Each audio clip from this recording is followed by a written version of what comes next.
Good morning everybody! My name is Rabbit and welcome to more Let's Play Legend of Legaia. Before we go ahead and launch forward in today's sets of episodes, I have to open by issuing you guys a quick apology for something absolutely stupid that I said yesterday when I recorded my first batch of episodes. So I'm not sure when this will go live, so you may be getting this apology slash follow up a little bit later, but I'll try to throw an annotation on the video when it goes up, or I'll leave a comment maybe on the video itself. Either way.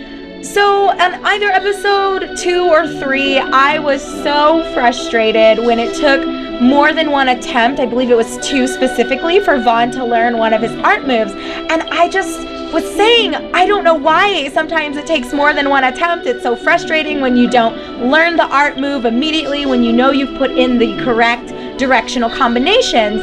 And when I was editing afterwards, it occurred to me, Rabbit, why are you so dumb?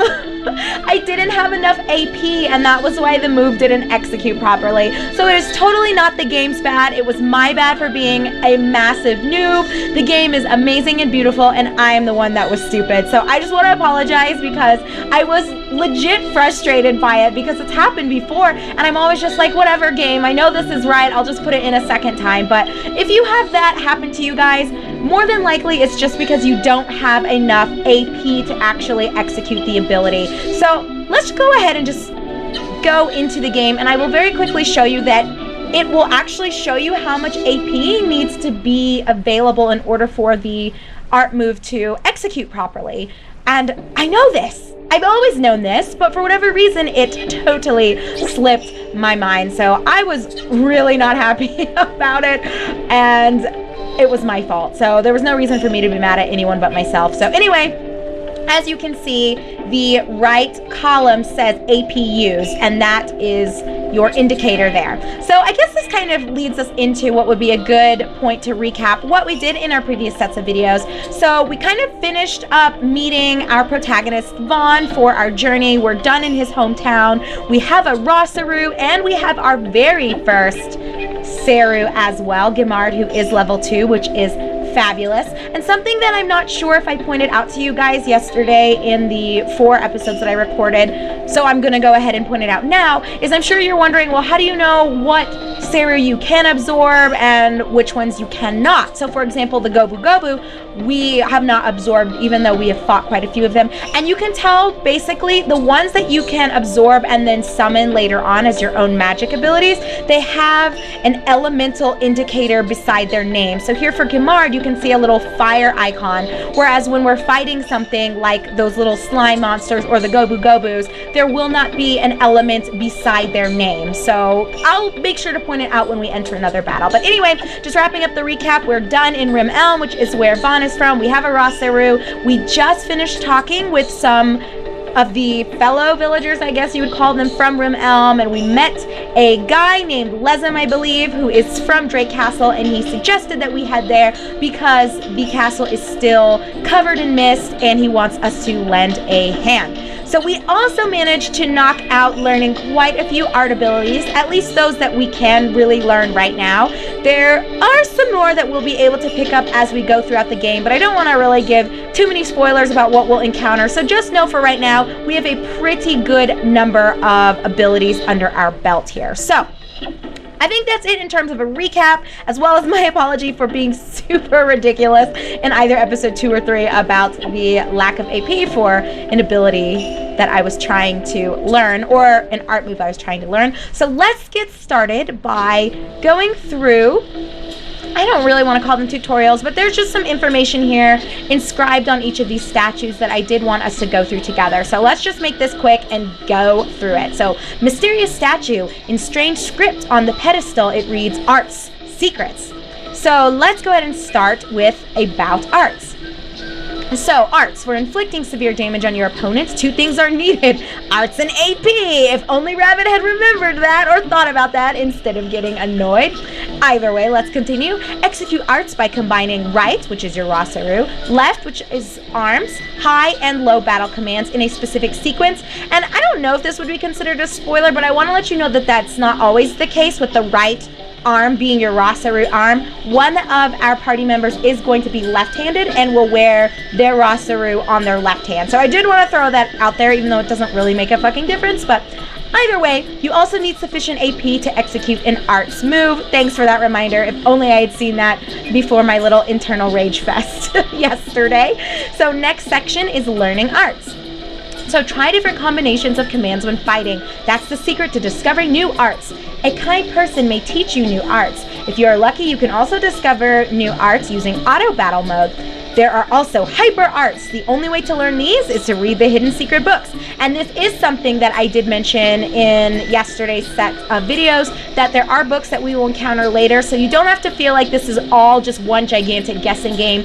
The game will give you several opportunities to learn abilities that, otherwise you'd have to just blindly guess, or have like a list from your previous playthroughs, or find a list that someone else threw together online. Alright, last thing in this category, about AP. AP stands for art points, which are needed to execute arts. When fighting a powerful opponent, check your remaining APs. APs range from 0 to 100. There are 3 ways to obtain AP. 1. Automatically during each turn. 2. Using the spirit command. And 3. Sustaining damage from an opponent's attack. So those are pretty good things to know. And we are done with this statue. So on this one, we can learn the secrets of magic. So about magic. Magic is the most powerful advantage of Rasaru. To learn magic, defeat a Saru in combat. Magic requires MP, which stands for magic points. Each spell has a different magic level from 1 to 9. When magic is successfully used repeatedly, the level rises. The power of magic depends on the user, the opponent, and the attributes of each. So this is also something that I had mentioned to you guys, that you can level up the Saru that you absorb and resummon. So this section is kind of, I guess, a repeat of things that I've already said, but I did still want to go through these because I know there are things that I may neglect to say, or I'll just think in my mind that I mentioned, but I actually didn't. So let's keep going. Learning magic. First, remember that magic can only be acquired by Rasaru, not humans. When humans with Rasaru defeat Saru, new magic may be acquired unless the Saru opponent was defeated with magic. Very important distinction there to make, so keep that in mind, you guys. Also, magic is acquired only by the victorious character. For a certain character to acquire magic, that character must deliver the final blow in combat. Also very important to know. Last for this section, identifying Saru opponents. To acquire magic, you must fight a Saru opponent. Saru can be identified by their name, such as Fire Gimart. The name also tells you the element. Fire Saru possess the fire element, and so on. Saru opponents appear only in the mist and never in a field. If you fight a Saru but fail to get its magic, try fighting that Saru in another mist area. Okay, so there you go. Next, we will be learning about the secrets of accessories, starting with about accessories. In addition to weapons and armor, each character can wear up to 3 accessories.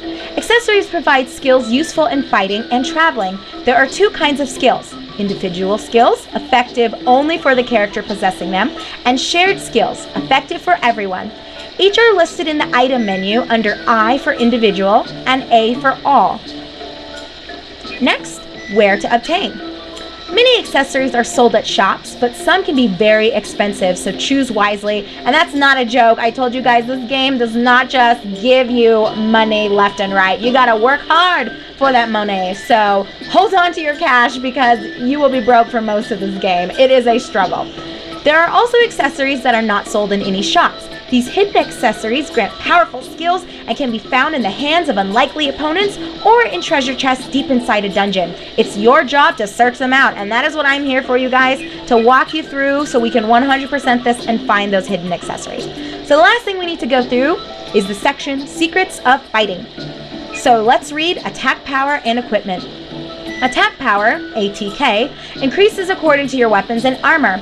Attack power is displayed under status and determines the effectiveness of arts. Attack power is the sum of character attack power, Rasaru attack power, total equipment attack power, and accessory attack power. Rasaru attack power increases when a Genesis tree is revived. And that's something that you'll be able to actually see as we go through the game.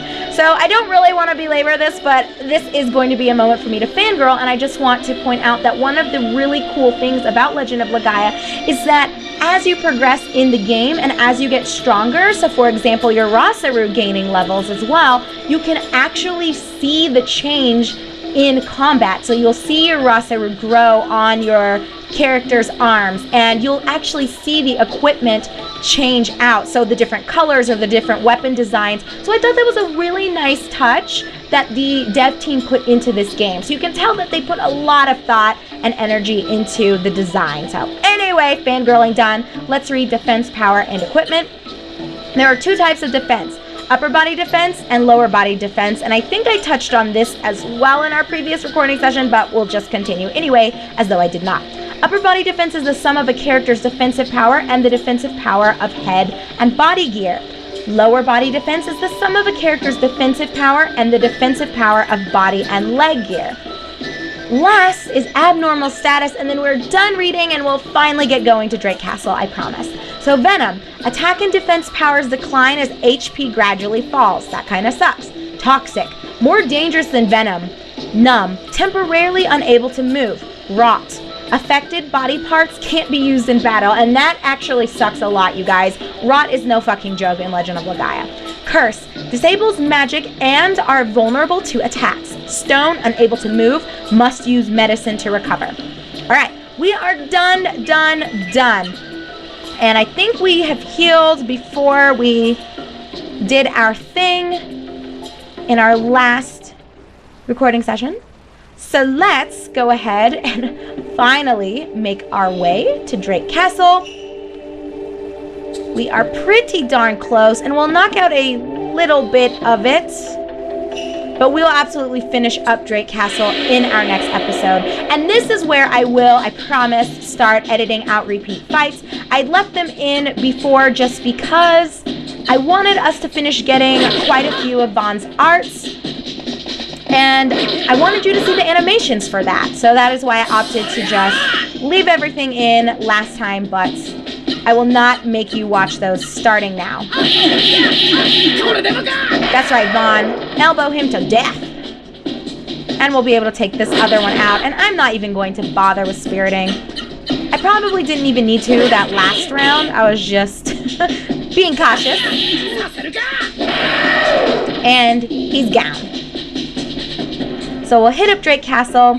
And I personally don't think that this first dungeon is that crazy.